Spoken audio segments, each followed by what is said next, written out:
Hi, welcome to my mini vlog.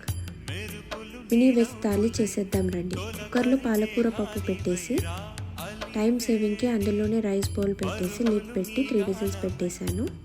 Side డిష్కి baingan fry చేశాను.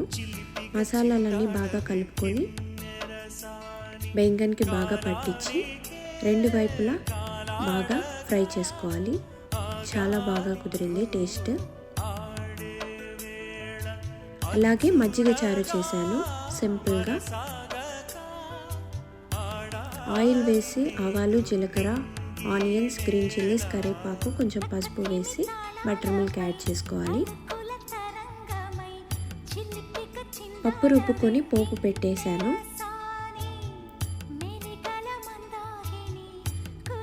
20 మినిట్స్లో ready అయిపోయింది. Emmy, very tasty, easy thali.